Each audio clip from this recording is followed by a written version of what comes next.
आज मैं आपके लिए न्यूज़पेपर के एडिटोरियल पेज से एक आर्टिकल लेकर आई हूं। तो स्टोरी की फॉर्म में है ये, तो इसको हम डिटेल में पढ़ेंगे। Seek the truth for yourself. Seek ढूंढना, ट्रूथ सच्चाई या सच, और योरसेल्फ मीन्स खुद के लिए, अपने आप के लिए। तो खुद के लिए या अपने लिए सच्चाई को ढूंढो। Seek the truth for yourself.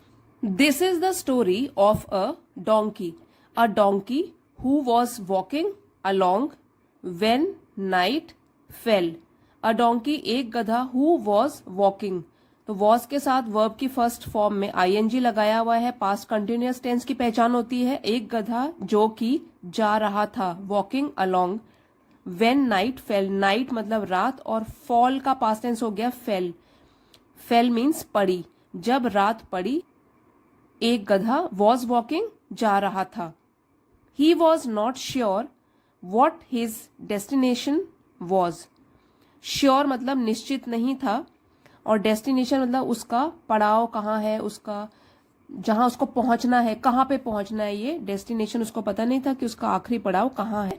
And how to reach it, how कैसे, रीच पहुंचना है, और वहां कैसे पहुंचना है, डेस्टिनेशन में कैसे पहुंचना है, ये उसको निश्चित नहीं था, वो श्योर नहीं था इसके बारे में। And what made it worse was that he could hear the sounds of wild animals in the forest.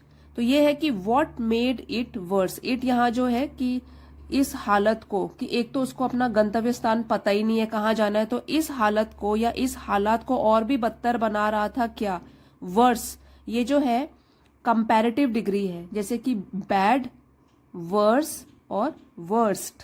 तो बैड जो है वो हो गया पॉजिटिव डिग्री, वर्स होता है कंपैरेटिव डिग्री, और वर्स्ट जो होता है वो होता है superlative degree.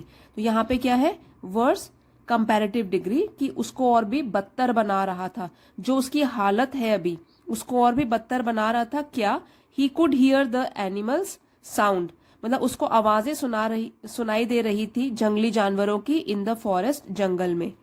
Where he had been grazing all day, where जहां he had been grazing, grazing मतलब चरना, जहां घास चर रहा था, ऑल डे पूरे दिन भर से। ये जो सेंटेंस का स्ट्रक्चर है देखिए, ही had bin plus verb first form में आईएनजी, ग्रेज में आईएनजी लगा हुआ है, तो ये पहचान होती है पास्ट परफेक्ट कंटिन्यूअस टेंस की। ठीक है, had been verb first form ING, past perfect continuous tense की पहचान होती है जहां की वो सुबह से या पूरे दिन से घास चर रहा था। It was too dark for the donkey to see beyond his nose. ठीक है, देखिए एक जो स्ट्रक्चर होता है जिसमें TOO और TO इकट्ठे आता है, टू और टू, तो वो सेंटेंस का मतलब नेगेटिव बना लेता है। ठीक है, जैसे कि it was too dark for the donkey to see beyond his nose. Too dark मतलब इतना अंधेरा था, for the donkey to see मतलब देखना, बियॉन्ड परे, हिज नोज। तो इस फ्रेज का मतलब ये जो है to see beyond his nose, इसका मतलब होता है कि अपने आप के बारे में सोचना, और अपनी इमीडिएट जो हमारी रिक्वायरमेंट है प्रेजेंट सिचुएशन में, है ना, अभी जो हमारी आवश्यकताएं हैं सिर्फ उसके बारे में सोचना, अपने बारे में सोचना। तो इतना अंधेरा हो गया डोंकी के लिए, गधे के लिए इतना अंधेरा हो गया कि वो, उसको और कोई चीज से मतलब नहीं था, अभी वो सिर्फ अपने बारे में सोच रहा है कि मैं कैसे इस जंगल से पार निकलूं। Fear gripped the donkey, fear gripped मतलब फियर डर, और ग्रिप्ड मतलब जकड़ना। तो डोंकी को, उस गधे को डर ने जकड़ लिया। As he peered into the darkness, as जैसे ही, पियर का मतलब होता है ध्यान से देखना, क्योंकि अंधेरा हो रखा है तो बहुत ध्यान से वो कोशिश कर रहा है देखने की कोई रास्ता है क्या निकलने का। तो फियर ग्रिप्ड, डर ने उसको जकड़ लिया गधे को, जैसे ही उसने ध्यान से देखना शुरू किया, इन टू द डार्कनेस उस अंधकार में, अहेड आगे, to see if he could make something of it. तो टू सी देखने के लिए, if he could make something of it, इसका मतलब हुआ कि कुछ हल निकालना, समझने की कोशिश करना कि क्या हो सकता है इस सिचुएशन में। So he was peering into the darkness ahead to see if he could make something of it. तो इसलिए जो गधा था वो बहुत ध्यान से आगे अंधकार में आगे की तरफ देख रहा था हल निकालने के लिए कि अभी क्या हो सकता है। Just as the donkey ambled about, just as जैसे ही द डोंकी एम्बल्ड अबाउट, इसका मतलब है कि इधर उधर घूमा, एम्बल्ड अबाउट इधर उधर घूमा, डायरेक्शन लेस, क्योंकि अब उसको पता ही नहीं है कहाँ जाना है, तो वो अभी क्या बन गया है, डायरेक्शन लेस, दिशाहीन, उसको ये नहीं पता लग रहा कौन सी दिशा में जाना है। An owl from a treetop hooted out to him, owl मतलब उल्लू, फ्रॉम अ ट्री टॉप पेड़ के ऊपर से, हूटेड जो आउल की साउंड होती है वो होती है हूट, तो उसने आवाज निकाली, आउट टू हिम गधे के लिए आवाज निकाली, हूटेड, तो उसने आवाज निकाली। Buddy you can not see at night but I can, maybe I should become, मैं बन सकता हूं, योर गाइड आपका मार्गदर्शक, गाइड मीन्स मार्गदर्शन करने वाला, तो कहता है कि मैं बन सकता हूं आपका मार्गदर्शक, आपको रास्ता दिखाऊंगा। And show you the path, path मतलब रास्ता, और आपको रास्ता दिखाऊंगा। The donkey could not have asked for anything better, तो बेटर मतलब इससे बेहतर, तो जो गधा था तो इस फ्रेज का मतलब हो गया वो इससे बेहतर, इससे बेहतर कुछ भी नहीं मांग सकता था। कुड नॉट हैव आस्क्ड, कुछ नहीं मांग सकता था, फॉर एनीथिंग बेटर, इससे बेहतर, ठीक है। तो जो गधा था इससे बेहतर वो कुछ भी नहीं मांग सकता था, उसको कोई दिशा दिखाने के लिए बोल रहा है कि मैं आपकी हेल्प कर दूंगा, तो उसके लिए बहुत ही खुशी की बात थी। ही गफार्ड, गफार्ड का मतलब होता है जोर से हंसना, ही गफार्ड विद जॉय, खुशी से वो हंसा जोर से। And invited the owl to sit on its back, invited उसने आमंत्रित किया आउल उस उल्लू को, टू सिट बैठने के लिए, ऑन इट्स बैक अपने बैक पर, पीठ पर। With the owl perched delicately on his back, अब क्या हुआ, आउल उसके ऊपर बैठ गया, जो उल्लू है उसकी पीठ के ऊपर बैठ गया। विद द आउल पर्च्ड मतलब बैठकर, पर्च मतलब बैठना, जब कोई चिड़िया बैठती है उसको बोलते हैं पर्च, तो पर्च्ड बैठकर, डेलिकेटली नाजुक ढंग से, आराम से, ऑन हिज बैक उसकी पीठ पर। The Duo made their way through the forest, Duo का मीनिंग होता है जोड़ी, दो की जोड़ी को बोलते हैं Duo. The Duo made their way अपना रास्ता बनाया, थ्रू द फॉरेस्ट उस जंगल से होकर। द आउल गेव डायरेक्शन, तो जो आउल था उल्लू था उसने रास्ता बताना शुरू किया, गेव डायरेक्शंस उसने रास्ता बताया। And the donkey followed them, और जो गधा था फॉलो मतलब उसने अनुसरण किया उन्हीं आदेशों का, जो भी वो अभी डायरेक्शन बता रहा है, रास्ता दिखा रहा है, उसका उसने अनुसरण किया, उसको फॉलो किया। All night the arrangement worked out, all night पूरी रात, अरेंजमेंट जो भी प्रबंध किया था, जो बंदोबस्त किया था, वर्कड आउट मतलब वो ठीक रहा, तो पूरी रात जो है वो भी इन्होंने जो बंदोबस्त किया था कि कौन रास्ता दिखाएगा, कौन उसका पालन करेगा, ये सब ठीक ठाक चल रहा था। वर्कड वेल, इसने ठीक से काम किया। They manage to avoid wild animals, they इनके लिए प्रोनाउन यूज किया गया है आउल और डोंकी के लिए। दे मैनेज्ड टू, तो उन्होंने क्या किया, अवॉइड मतलब बचना या टालना, तो अवॉइड वाइल्ड एनिमल्स जंगली जानवर, and see the light of the day, और लाइट मतलब कि उजाला देखना, दिन का उजाला देखना। The sun rose as the team reached the forests edge, the sun rose, rise का पास्ट टेंस हो गया, रोज जो सूरज है वो उगा, एज द टीम जो टीम थी उन दोनों की, रीच्ड पहुंची, फॉरेस्ट के एज मतलब किनारे पर। And a new day was born, और एक नए दिन की शुरुआत हुई, वॉज बॉर्न मतलब नए दिन की शुरुआत हुई। In the sunlight the donkey could see very well, अब जब उजाला हो गया है, इन द सनलाइट धूप की रोशनी में, द डोंकी कुड सी जो गधा था वो देख सकता था, वेरी वेल बहुत अच्छे तरीके से। But the owl was blinded by the light, लेकिन जो आउल था उल्लू था, वॉज ब्लाइंडेड वो तो बिल्कुल अंधा हो रहा था इतनी चमकीली लाइट से, क्योंकि जो उल्लू होते हैं वो दिन भर नहीं देख पाते, रात को देख पाते हैं, तो इतनी तेज रोशनी थी कि जो उल्लू था बहुत तेज रोशनी थी उसके लिए। For a few minutes there was confusion, तो कुछ टाइम के लिए, कुछ मिनटों के लिए, देयर वॉज कंफ्यूजन मीन्स कुछ गड़बड़ी थी, कुछ ठीक नहीं चल रहा था, देयर वॉज कंफ्यूजन, कंफ्यूज हो गए दोनों के दोनों।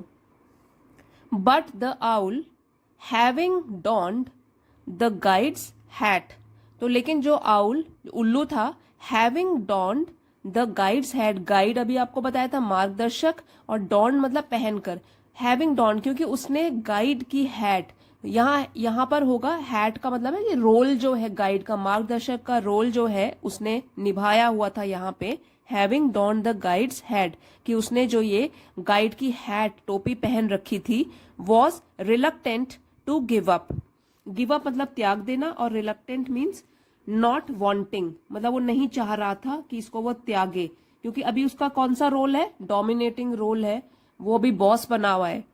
Was reluctant to give up the leadership role, तो वो तैयार नहीं था त्यागने के लिए अपना नेतृत्व वाला रोल, जो रोल उसको अभी भूमिका मिली हुई है वो त्यागने को तैयार नहीं था, चाहे उसको दिखाई भी नहीं दे रहा सुबह की रोशनी में।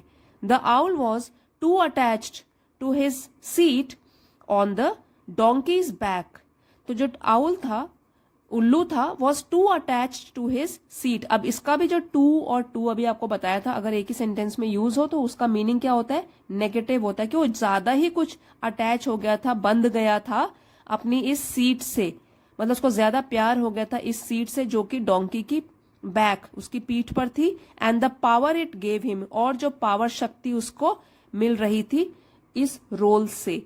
So even though the owl could see nothing, he continued to give directions. So even though, चाहे the owl जो उल्लू था, could see nothing, वो कुछ भी नहीं देख सकता था, he continued, उसने जारी रखा to give directions, मतलब रास्ता दिखाना या रास्ता बताना उसने जारी रखा। The donkey did not think much about the arrangement, तो जो गधा था did not think much, उसने ज्यादा नहीं सोचा। did के साथ देखिए वर्ब की फर्स्ट फॉर्म लगी हुई है, और हमेशा डिड के साथ यही वर्ब फर्स्ट फॉर्म लगती है, तो डोंकी ने ज्यादा कुछ नहीं सोचा इसके बारे में, अबाउट द अरेंजमेंट, जो बंदोबस्त किया हुआ था दोनों ने, that was well suited to the night but defective during the day, तो गधे ने भी इसके बारे में ज्यादा नहीं सोचा कि अब सुबह तो मैं देख सकता हूं पूरी तरीके से, और जो ये उल्लू है वो ढंग से नहीं देख सकता, लेकिन क्या है इस अरेंजमेंट, इस बंदोबस्त के बारे में जो कि अनुकूल था, वेल सूटेड मतलब जो कि अनुकूल था रात के लिए, but defective during the day, defective मतलब दोषपूर्ण था दिन के लिए, लेकिन फिर भी क्या है उसने कुछ भी इसके बारे में आवाज नहीं उठाई। He did not realise that he could see and did not need owl's help, तो उसने ही डिड नॉट रियलाइज, उसने ये नहीं समझा, डिड के साथ फिर से वर्ब की फर्स्ट फॉर्म लगी है, उसने नहीं समझा दैट ही कुड सी, वो देख सकता है, and did not need owl's help, और उसको आउल की, अब इस उल्लू के मदद की बिल्कुल भी जरूरत नहीं है। नेविगेटिंग द फॉरेस्ट, नेविगेटिंग मतलब चलना, आगे चलना, अपना रास्ता ढूंढना, रास्ता निकालना इस जंगल में। Even though he did not require a visual guide now, he continued to accept the owl as his guide. ठीक है, तो ये है इवन दो, चाहे ही डिड नॉट रिक्वायर, उसको जरूरत नहीं थी, अ विजुअल गाइड, जो कि अब उसका मार्गदर्शन करे, रास्ता दिखाए, विजुअल मतलब रास्ता दिखाए उसको। ही कंटिन्यूड, उसने जारी रखा, टू एक्सेप्ट स्वीकार करना, the owl as his guide, owl को अपने मार्गदर्शक के रूप में स्वीकार करे रखा उसने। He never attempted to use his head और eyes and perceive that he could see during the day. He never attempted, उसने कभी भी कोशिश नहीं की, टू यूज हिज हेड, अपना दिमाग यूज करने की, और आईज अपनी आंखें यूज करने की, एंड परसीव, परसीव मतलब समझना, दैट ही कुड सी, कि वो देख सकता है, ड्यूरिंग द डे, दिन के दौरान तो अब वो देख सकता है। अब उसने अपना दिमाग बिल्कुल ही बंद कर लिया, क्योंकि उसको एक मार्गदर्शक मिल गया था, इसलिए उसने अपना दिमाग बंद किया। ये भी नहीं देख रहा है कि दिन में तो मैं बिल्कुल सही तरीके से देख सकता हूँ। Hence he did not need a guide, तो इसलिए उसको गाइड की बिल्कुल जरूरत नहीं है, अभी मार्गदर्शक की बिल्कुल भी जरूरत नहीं है। He continue to follow the owl's directions, और उसने जारी रखा फॉलो करना, अनुसरण करना आउल के जो दिशा निर्देश दे रहा था उसको, which were not based on knowledge of the path ahead. Which were, यहाँ पे जो विच है वो डायरेक्शंस के लिए है, कि जो भी उसको रास्ता दिखा रहा है, जो कि वर नॉट बेस्ड, वो निर्भर नहीं थे, ऑन नॉलेज, ज्ञान के, ऑफ द पाथ अहेड, आगे के रास्ते के लिए। मतलब आउल तो बस बेसिर पैर के डायरेक्शंस दे रहा है उसको, और गधा जो है आंखें बंद करके उसको फॉलो कर रहा है। At one point the owl instructed the donkey. At one point, एक समय पर तो क्या हुआ, द आउल इंस्ट्रक्टेड, उसने निर्देश दिया डोंकी को, टू टर्न लेफ्ट, की वो बाएं मुड़े, एंड इमीडिएटली राइट, और जल्दी से तुरंत ही फिर राइट मुड़ जाए, दाएं मुड़ जाए। The donkey could see a deep fast moving river down the Cliff. अब जो डोंकी था, गधा था, ही कुड सी, वो देख सकता था एक डीप, गहरी, फास्ट मूविंग, तेजी से बहती हुई रिवर, नदी, डाउन द क्लिफ, एक बड़े से टीले के नीचे वो ये सब देख सकता था। But he was following the guide, लेकिन वो तो फॉलो कर रहा था, अनुसरण कर रहा था अपने मार्गदर्शक का। देखिए ये वॉज के साथ वर्ब की फर्स्ट फॉर्म में आईएनजी लगा हुआ है, पास्ट कंटिन्यूअस टेंस में है ये वाला स्ट्रक्चर, कि वो तो अनुसरण कर रहा था, एंड नॉट थिंकिंग, और नहीं सोच रहा था।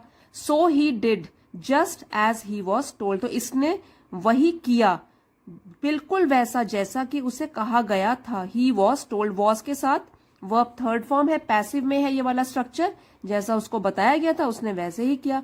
The donkey fail directly into the river, तो जो डोंकी था, गधा था, वो फेल, गिर गया, डायरेक्टली, सीधे, इनटू द रिवर, उस नदी में, एंड ड्राउंड, और डूब गया। और आउल जो है वो तो उड़ गया, और डोंकी है वो तो डूब गया रिवर में। ये जानते हुए भी कि उसको सब कुछ दिखाई दे रहा है और खतरा भी उसके आगे है, फिर भी वो तो सिर्फ आज्ञा का पालन करता रहा आंखें बंद करके, और फिर रिवर में गिरा और तब डूब गया। तो इस कहानी से हमको ये शिक्षा मिलती है, यहाँ पे ये बताया गया है, the tale of donkey and owl is a metaphor for the relationship. तो जो टेल, TALE मतलब टेल, कहानी, डोंकी और आउल, गधे की और उल्लू की जो ये कहानी है, ये एक मेटाफर है। मेटाफर का मतलब होता है रूपक या उपमा, जब हम एक चीज को बताने के लिए किसी दूसरे चीज से उसका कंपैरिजन करते हैं। जैसे कि अगर मैं ऐसे कहूं कि करप्शन, भ्रष्टाचार एक तरह की डिजीज है, तो मैंने भ्रष्टाचार का कंपैरिजन कर दिया डिजीज, बीमारी से, एक तरीके की बीमारी है, ठीक है। जैसे बीमारी बर्बाद कर देती है बॉडी को, उस तरीके से भ्रष्टाचार भी जहां होगा वो उस सोसाइटी को बर्बाद कर देगा। तो मेटाफर की तरह यूज किया गया। डोंकी का रोल भी एक उपमा की तरह यूज किया है, और आउल, उल्लू की भूमिका भी मेटाफर, रूपक की तरह यूज किया गया है फॉर रिलेशनशिप, जो संबंध है between seeking guidance and maintaining personal discernment. ये एक उपमा की तरह यूज किया गया है दो चीजों के संबंधों के बीच में। एक है सीकिंग गाइडेंस, गाइडेंस मतलब सहायता, और सीकिंग ढूंढना, खोजना, तो सहायता खोजना या मार्गदर्शन लेना, and maintaining personal discernment, discernment मतलब सूझबूझ या अपने खुद के विचार, ठीक है, मेंटेन करके रखना, बनाए रखना, पर्सनल, व्यक्तिगत। तो किन चीजों के बीच में मेटाफर है ये, कि एक तो है गाइडेंस ढूंढना, सहायता ढूंढना, लेकिन साथ ही साथ व्यक्तिगत सूझबूझ भी बनाए रखना। Acknowledge the value of mentors. अब दूसरा वैल्यू जो हमको मिला है, मॉरल मिला है, वो है एक्नॉलेज, स्वीकार कीजिए, द वैल्यू, मूल्य, ऑफ मेंटर्स, अपने गुरुओं का, but also retain the ability to think critically, लेकिन बनाए रखो एबिलिटी, क्षमता, टू थिंक, सोचने की, क्रिटिकली, उसके गुण दोष देखकर, समझकर, ठीक है, तो गुण दोष की दृष्टि से उसको बोलते हैं critically. And trust your own perception, perception मतलब धारणा, ओन, खुद की। तो एक तो है कि चलो जो आपके गुरु आपको वैल्यू देते हैं, मूल्य देते हैं, उनको आप स्वीकार कीजिए, बट ऑल्सो, लेकिन साथ ही रिटेन, बनाए रखिए अपनी खुद की सोचने समझने की क्षमता, और ट्रस्ट योर ओन परसेप्शन, और अपनी खुद की धारणाओं पर, अपनी खुद की सोच पर, समझ पर भी विश्वास बनाए रखो। कहने का मतलब है कि आंख बंद करके और दिमाग बंद करके किसी के भी आदेशों का पालन करते नहीं रहना चाहिए। अपने विचार, अपनी समझ, अपनी बुद्धि का भी इस्तेमाल करना चाहिए, उसको भी प्रयोग में लाना चाहिए। सो फ्रेंड्स, आई होप आज की स्टोरी आपको पसंद आई होगी। इसको प्लीज लाइक कीजिए और अपने फ्रेंड्स के साथ इसको शेयर कीजिए। चैनल पे नए हैं तो सब्सक्राइब भी कर लीजिए। Thank you friends for watching.